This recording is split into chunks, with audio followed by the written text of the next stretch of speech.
In today's lesson, we're going to talk all about swing rhythm. How you play swing rhythm on the guitar, on the mandolin, and every instrument in between. So let us dive into today's episode.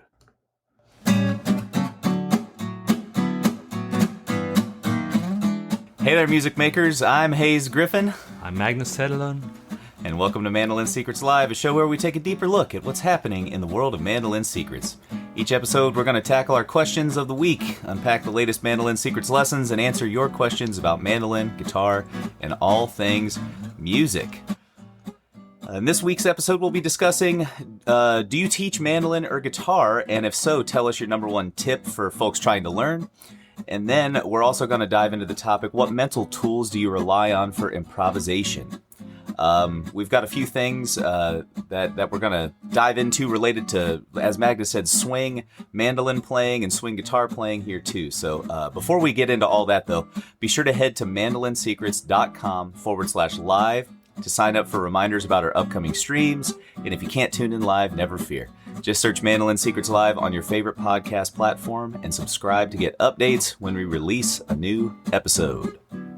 Yes, I also think this topic about the swing rhythm is very up-to-date because you are hosting a guitar webinar this upcoming weekend all about this subject. Isn't that right? That is exactly right, and I am very excited to talk about some of that stuff. Swing rhythm is one of my favorite things to play on the guitar, so it's going to be a good time. I feel like I have a lot to learn on this subject from you. And actually, I even learned a few things. You remember when we were putting the backup for Jethro's Jungle? Yeah. The tune. And I asked you to play the rhythm for this track. And just by listening and trying to copy what you did, gave me some good ideas and some clues for this style. That's great, man. Well, hopefully we can, spread that gospel to the rest of the folks out there and give them a few tips to to help them out too. Yeah, and if anyone out there want to check out what the webinar is all about, you can just go to our website. It's mandolinsecrets.com/guitar webinar in one word, and there you got it. And can you, Hayes, just tell us shortly what will you cover during the webinar?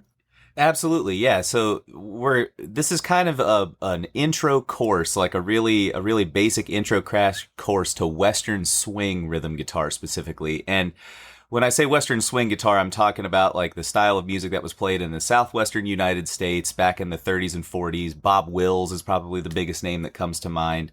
But it's going to be all about learning how to play what they call sock rhythm style, which is a little bit different than like gypsy jazz or even some of the other swing styles you've heard. So sock rhythm style, and we're going to talk about walking bass chord inversions in your left hand. So learning how to walk a bass line and play chords all at the same time. So it's going to be a fun webinar. Yes, it's going to be very, very interesting. And how about having a quick listen to this? Because I know we got a short video clip here where you demonstrating this style. Absolutely. Bringing it up here. Here it's coming. Swing guitar.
Yeah, sounds brilliant, Hayes.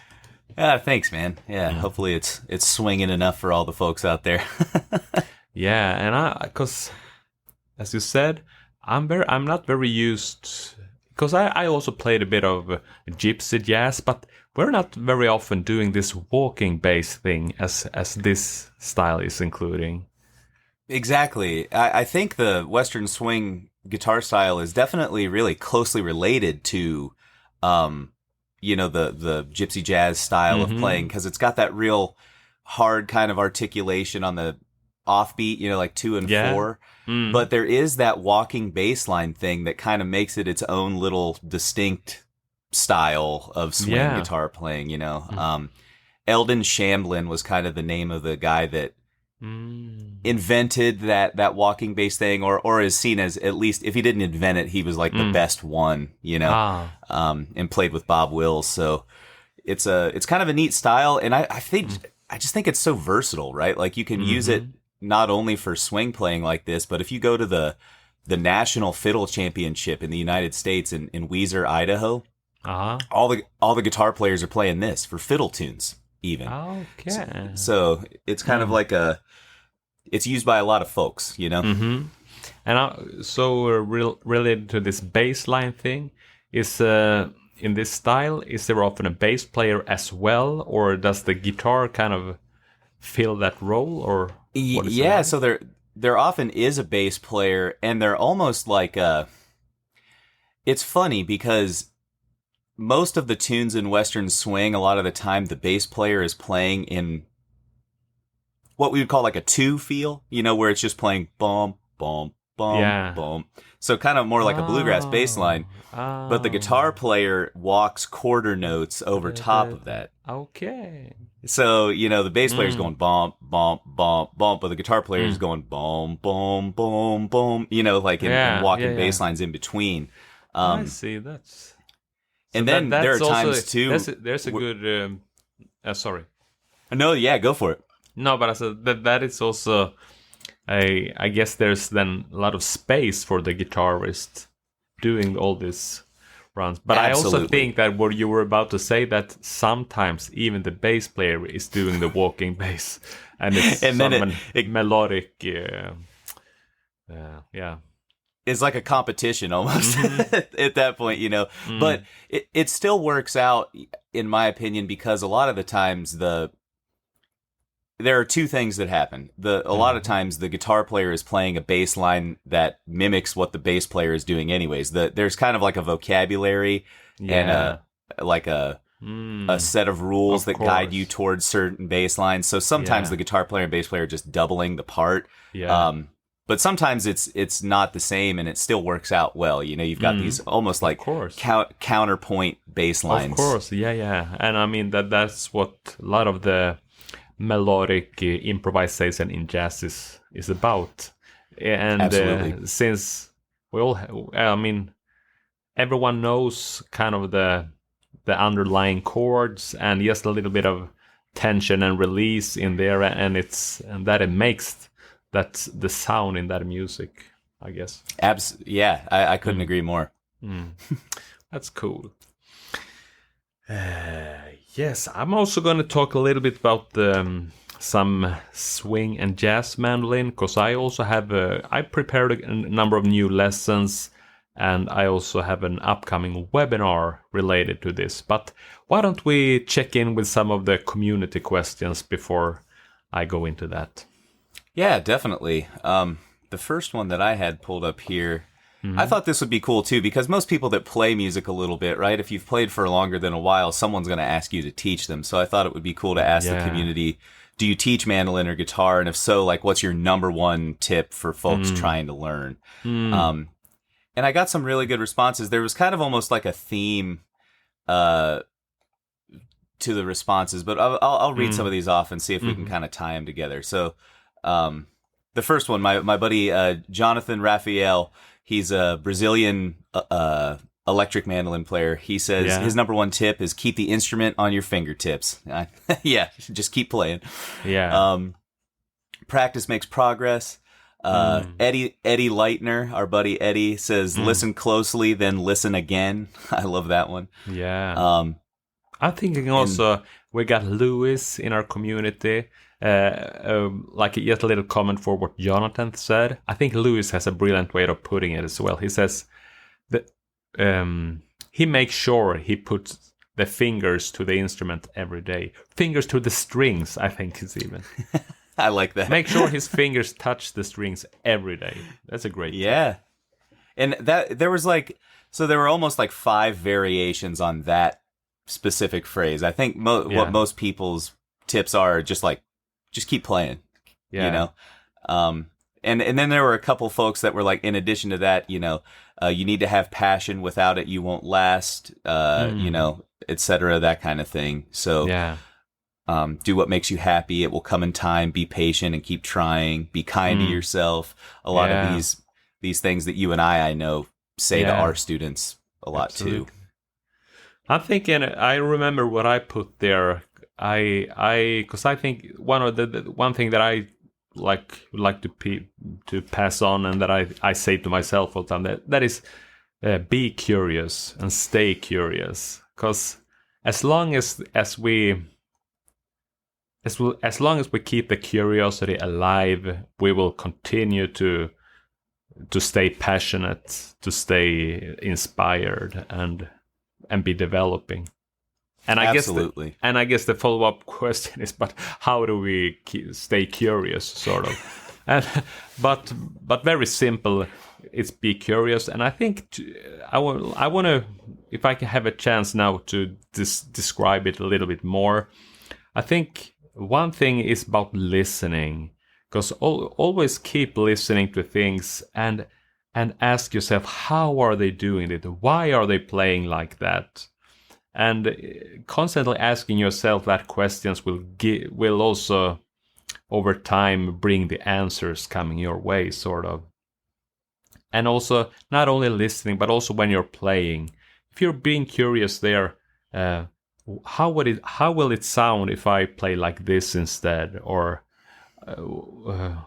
what is it like when I'm playing like this? And what about trying this? It didn't work, but at least I was experimenting, sort of. That is you my just said approach. a word right there too that I think really ties that whole spiel together that you just gave: experimentation, right? So like curiosity means that you're not afraid to kind of make an experiment of playing the instrument, and everybody knows that part of experimentation is failure, right? Yeah. Your experiment isn't always going to work out, but that doesn't mean that the experiment has failed. You just have to do it again, right? Yeah, exactly. And another thing that I'm thinking of, hearing all these great tips from the community, it's like so one very good advice that everyone is almost saying here, that is also, when you're learning an instrument, also try to teach it. To pass things on, because that is a great way of learning yourself. And both you and me are very much into that. But I think at all levels, because also if you're like learning something, let's say you're learning a tune or 2 new chords. If you also ask yourself, how would I demonstrate this for someone else? How can I show this to someone? As soon as you're asking yourself that question, you will, in a way, deepen the knowledge, because you will try to formulate it. Yeah, it forces you to come up with that step-by-step process that you went through. Even though sometimes we go through the step-by-step process, we never think about it in terms of like step 1, step 2, step 3, So that, I think that's great, man. And it's and I just realized this thing when I hearing all the wisdom and experience coming from the community answering the question. Yeah, it's inspiring. Yes. What was your how would you answer the question, Hayes? So yeah, that's great. There were so many good tips that I was going through liking and chatting with people that I realized I never even put my own response in here. But I don't want to piggyback off of everyone else, but I think I'm definitely in the same vein as you, trying to tap into that source of perpetual inspiration. You know what I mean? Because I think everybody that plays music has different goals and different outcomes that they want for music. So like really sitting down and asking yourself like why it is, you want to do this, and then formulating your practice plan and course of action based upon that, because I think it's really easy to kind of say, well, I want to play the mandolin. And then you go find a mandolin teacher and then they just kind of give you their way of learning the instrument or something like that. But if all you want to do is just play some chords in your backyard with your friends, your path is going to look different than say you and me that want to be like professional players playing festivals and stuff like that. And I think that's a good thing to kind of reckon with. So my number one tip, to put it succinctly, the number one tip would be to sit down, look at your long-term goal, and then try to adjust your course of action to that. Yeah, that's a great tip. Yeah. Great tip. Thanks. Okay, we've been like looking at the swing guitar stuff, and I also prepared 2 new lessons for mandolin. And what I did for this lesson that I haven't done before was also preparing a rhythm track with the octave mandolin. And the tune that I've been making the tutorials for is Blues for Ike. This is a Django Reinhardt composition. And it's pretty, I would say, very straightforward blues. And it's not even, it's a 12-bar blues form that it's not even like evolved into the jazz blues. It's kind of, it stays a little more simple in its structure, but it's a perfect way to get into jazz playing, I would say, studying this piece. Yeah. And I want to play a little bit of this, because I want to let you listen to how this rhythm playing sounds on the octave mandolin. But before that, I also want to tell everyone that on June 11th, that is in about 2.5 weeks, I'm doing the Jazz Mandolin webinar, where I'm going to show you some, like, how to get into playing jazz mandolin without getting stuck in music theory and scales and all that stuff. So it's going to be like a hands-on approach, going to show you some like chord shapes, some that are easy for your hands, like movable chord shapes that will let you, because when we're getting into jazz, we want to play the 7th, the 6th chord, diminished chords, things like that. And the second thing that we're going to cover on the webinar is also like playing tunes, because playing tunes is a very important part of developing a jazz vocabulary. And some people they're a little bit, what is this word? Intimidated by playing jazz, because they believe that it's difficult, it's hard, and it's because just like me, people are most often like coming from a background playing fiddle tunes, maybe old time bluegrass and Irish folk, Nordic folk, that kind of stuff. But the thing is that jazz tunes, they're, from a technical point of view, they are most often a lot more easy to play than the fiddle tunes. So we're going to look at that and point out a few like good starting tunes to getting into this. Then we're also going to cover looking a little bit at the improvisation side and how we can like a fast track to get into jazz improvisation is to start playing around, making variations to the head or the lead melody. And I have some cool tips regarding that. That sounds awesome. Yeah. I think it's going to be, and even for people that has been through my music theory program, the fretboard success and all that, I think it's going to be interesting for them, because this is more like non-music theory related. And I think music theory, knowing all that stuff, is really good and will serve you a lot in any music situation. But I also, the jazz music is accessible even without music theory understanding. So that's my approach to it. So and I interrupted myself. So even players that know about the music theory will still find a lot of value with this like non-theoretic approach, I think.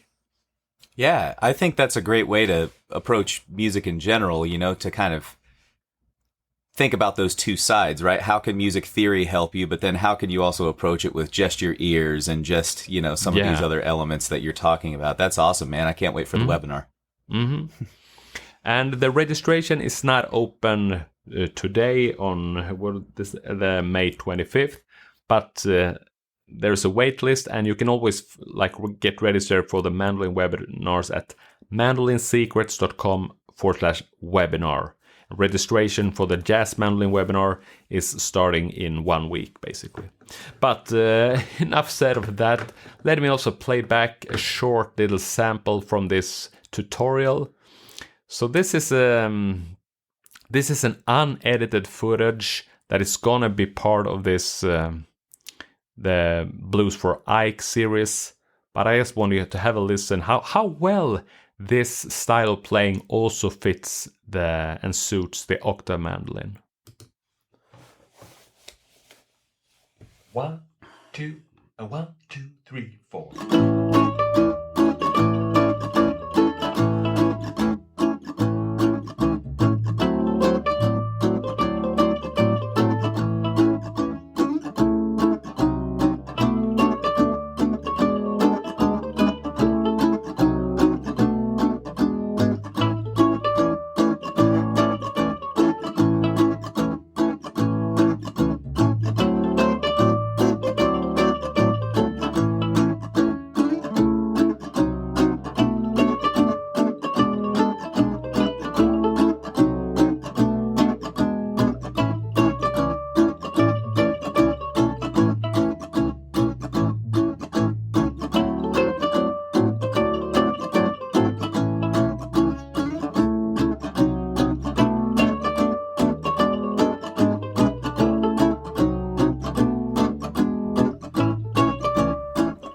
And so on.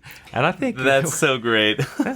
Yeah, and I think this is also the way I recorded this one. There's a bass line, first doing the boom, boom, boom, boom, and then going ba-doom, boom, boom, boom, then going into the walking style, and then their melody, of course, do ba de ba ba dee ba dee ba dee ba dee boo boo. And then I played the rhythm tracks both on the mandolin and the octave mandolin, just pan them to each side, and I think it sounded very good. And it also reminded me of, you remember, or you might have heard of when Django Reinhardt was on tune and when was on tour, and when he was recording. I think he started out with being the, or I think it was like this. It was like him playing guitar. There was another guitarist, and there was a bass and a fiddle player. And when the fiddle player had the solo lines from doing all the melody playing, there were two guitars playing rhythm, right? One to the left, one to the right. Yeah. And it was like really high energy, really cooking there. And as soon as Django was going into his improvisation and playing the lead, well, they lost one of the rhythm guitars. So there was only one rhythm guitar. And he felt like, this isn't like fair that there's less energy when he's about to take the solo. So what did Django do? Well, he brought a third guitar player sitting there quietly, And when Django was going for the solo, this third guitarist also joined them, so there were always 2 backup guitarists. I think that's really cool. Well, you're just gonna have to find someone else to play the mandolin or the octave mandolin part for you. You know, just sit there quietly, right? Until Yes, I'm gonna find him. But I think so. There's also like for this tune, Blues for Ike, there's an historic connection to why I find it really good to not only include 1 rhythm mandolin but 2. I think that's great, dude. And that octave mandolin sounds awesome in that style of the like pomp style rhythm. Yeah. You know, it almost sounds like one of those Selmer Macaferi guitars that they used. You know, it's got that kind of what do you want to say? Almost like jangly kind of tone. You know what I mean? It sounds so good to me. I think so too, and actually something we can discuss more on the webinar, but also the chord voicings for the octave mandolin very much is the same as how Django was playing his chord voicings, because Django, he was only using 3 fingers on his on his left hand, so very much like 3-string chords, and that's the same thing I was doing on the octave. Well, sounds great, man. Well done. I can't wait for the webinar. Yeah. Yes, because also on the webinar, we're gonna like uncover Blues for Ike, so everyone in there can play it. The melody too, you mean, or the? We're gonna look at both melody and the chords. And here's this is may I reveal a little secret? Yeah, I mean, it's mandolin secrets, baby. Here we go, you know? Yeah. No, but actually, I kind of composed a slightly another version of Blues for Ike that I think serves better for a teaching purpose. And I don't have to deal with copyright reasons either. So on the webinar, we're going to study the piece that is called Blues for Staffan instead of Blues for Ike. There we go. Blues for Ike, I think the way I remember this is that Django composed it for his old teacher, Ike. And the version that I gonna show and teach is for Staffan and Staffan Linder. He was my first guitar. Well, he was not my first guitar teacher at all, but the guitar teacher who kind of put me into the jazz and jazz music, sort of. So, Blues for Staffan. That's great, man. Well, I look forward to hearing this new take on a blues head, you know? Yeah. Yes. Okay, you got one more question from the community posts. Yeah, there was one more question that we kind of discussed. I believe this was from 2 weeks ago. And this kind of relates really well to all the stuff we were just talking about with like Blues for Ike and all those things. It says, what mental tools do you rely on for improvisation? And then just as some like teasers, I put like arpeggios, scales, sounds inside your head, colors, all that kind of stuff, you know, because everyone thinks about it differently. Once again, some pretty, you know, unique answers and pretty varied across the community. Like Lindsay here says, I just play what's in my head, though, of course, knowing the key and roughly how the changes run is important. And then another kind of similar response, I wish I knew. It just happens. It's like it simply flows through me. You know, I would say that's honestly like the ultimate goal right there, isn't it? Even if you're using theoretical tools or anything like that. So good job, Jesse. What about you, Magnus? I don't know, like if I were, you know, if we were playing a blues right now and I was like, take a solo, like what's the first thing that you think your mind goes to jump into your solo? Well, I'm relying a lot on arpeggios and chord notes. So that is probably my number one go-to resource, sort of. But also this ties into this thing, as I just published a new video about target notes and guidelines. And that I think is also a thing that it's very very simple but yet very powerful way of outlining chord changes. It's an improvisation framework basically. Yeah. And instead of thinking about all the scales and arpeggios and all that, it's almost like finding one melodic line that's kind of it's sort of what is it? It's like just running through the chord changes in a way, so it's kind of outlines it. But I can't really. I have a hard time explaining it like this. But if anyone is interested, just check the latest video on our YouTube channel or in the Academy. It's called. It's solo ideas for It Don't Mean a Thing, and it's some target known guidelines. And I can attest to this. It's a great lesson, folks, and kind of like Magnus was talking about for the upcoming webinar, I think this is a really great tool for people that are maybe newer to jazz improvisation and don't have that like large catalog of arpeggios and scales inside their brain and stuff. Yes, that's great, dude. Yeah. How about you, Hayes? What would you rely on? I have tried.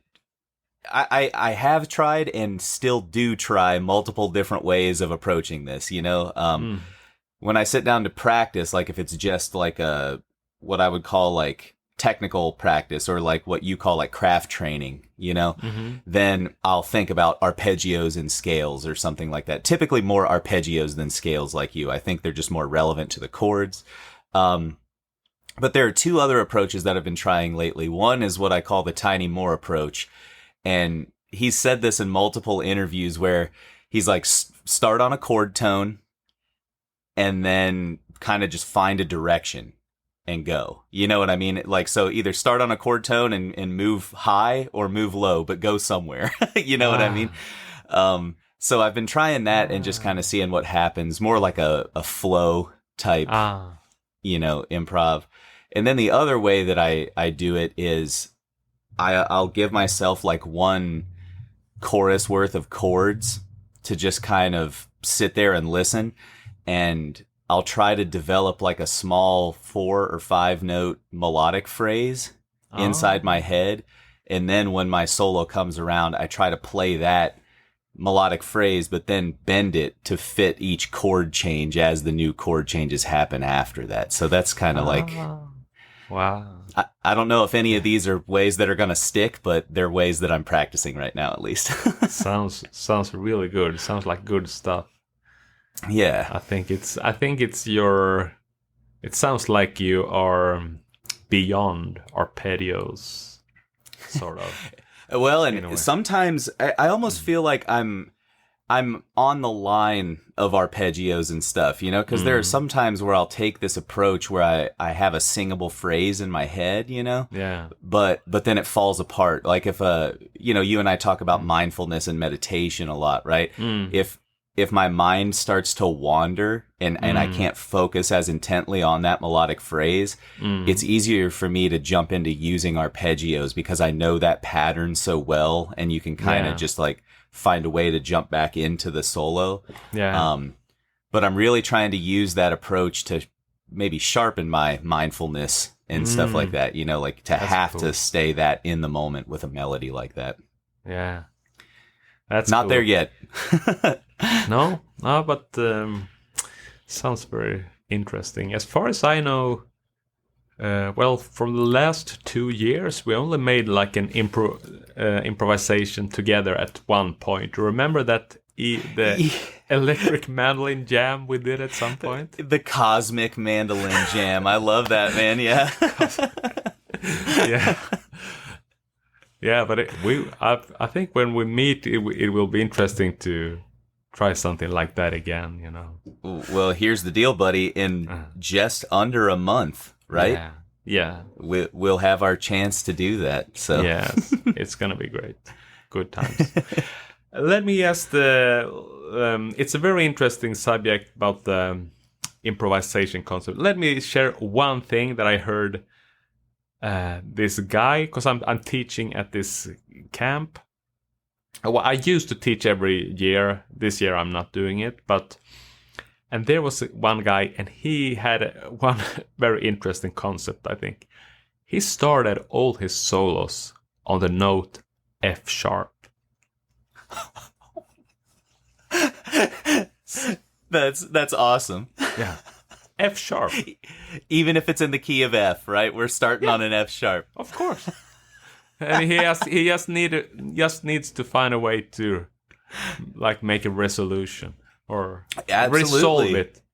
resolve it. That's and I mean I think that was very interesting idea, and that keeps him. I guess it's put him like I think what you said about being focused and that. So he knows where to start, and from there, he hasn't decided more than that.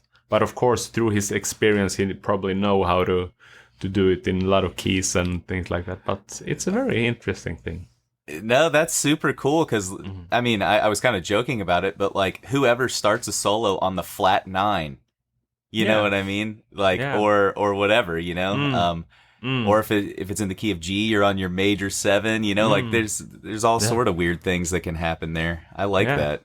Mm-hmm. It's almost like you're starting the solo on you're trying to figure out every way that note can be used, and that's really cool approach. Yes, it's a really cool approach. Yeah. Yes.